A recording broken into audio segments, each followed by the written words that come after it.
सियावर रामचंद्र की जय।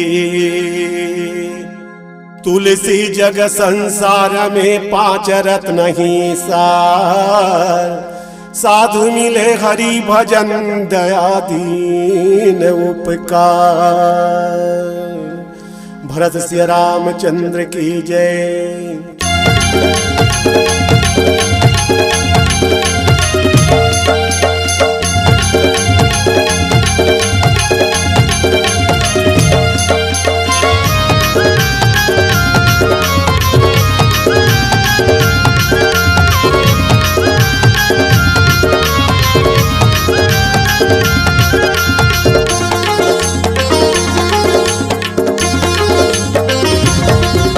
गराम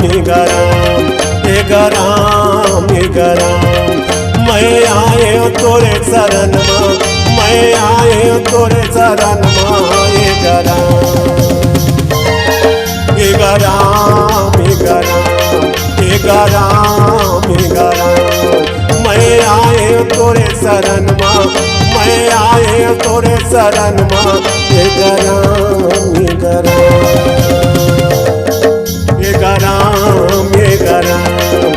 गराम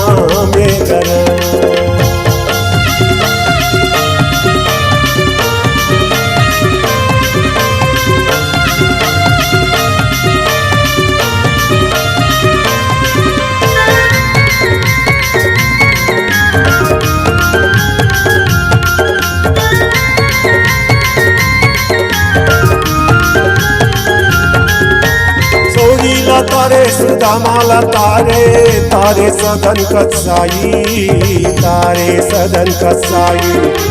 पावे सुवत माया हिलाला तारे तारे मीराबाई, तारे मीराबाई।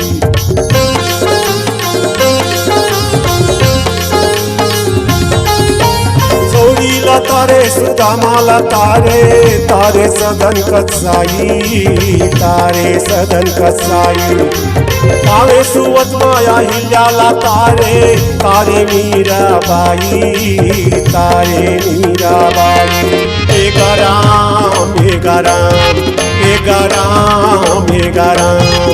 मैं आए तोरे शरण में, मैं आए तोरे शरण में। गराम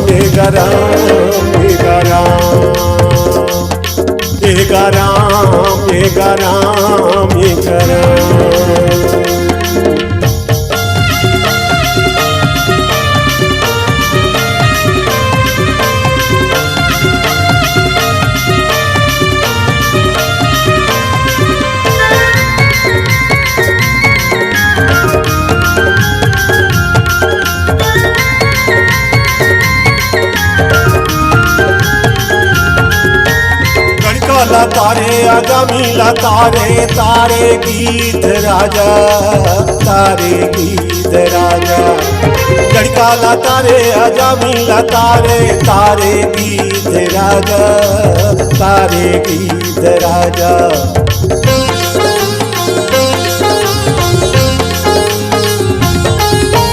लड़काला तारे आगामीला तारे तारे गीत राजा, तारे गीत राजा। लड़काला तारे आगामीला तारे तारे गीत राजा, तारे गीत राजा। गराम मैं आए तोरे शरण में, मैं आए तोरे शरण में। गराम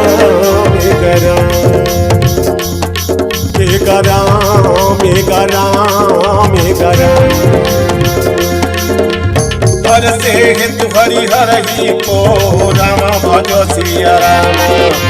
दिए भूषण दिया भूषण को राम भजो सिया राम। नाम प्रभाव जग शिवनी को राम भजो सिया राम। काल कोट फलो दीन अमी को राम भजो सिया राम। गराम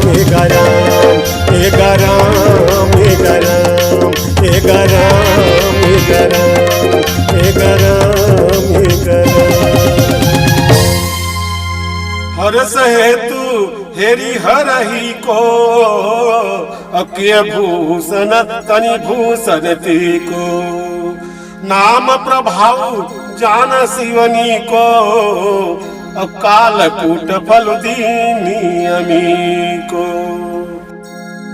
हे संतो, हे मानस प्रेमी भाइयों, पार्वती पहली सती से तो भगवान राम का ब्रह्म पड़ गई से भैया परीक्षा ले गई से आज भोलेनाथ होला त्यागन को तक समझाई पर त्याग करल पड़ गए काबर की है सती वो मर्यादा पुरुषोत्तम भगवान है, वही मोर स्वामी, वही के मैं भस्ता हूं। ऐसे चेतारी से तब हो सती गए चली, आज वही गई ताज माता के जान के भोले शंकर भोले बाबा त्यागन कर दी।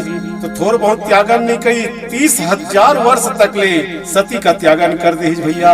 आज वही का याद करा थे सतिया और पार्वती जन्मा ममा भगवान श्री राम ला भैया ऐसा न जैसे भोलेनाथ ना अपन हृदय में लगा वही प्रकार की पार्वती अपन हृदय में लगाए रहे। और शिव जी ये देख के बहुत आनंद हो गए, हर्षित हो गए शिव जी कि धन्य है पार्वती, अब जाने राम कथाला। ऐसे ही के भोलेनाथ कहे भैया सियावर रामचंद्र की जय। फिर आगे मत सुनो, सियावर रामचंद्र की जय। नमस्कार दोस्तों, नए नए छत्तीसगढ़ी गाने सुनने और देखने के लिए हमारी वीणा म्यूजिक को सब्सक्राइब करें और बेल आइकॉन के बटन को क्लिक करें।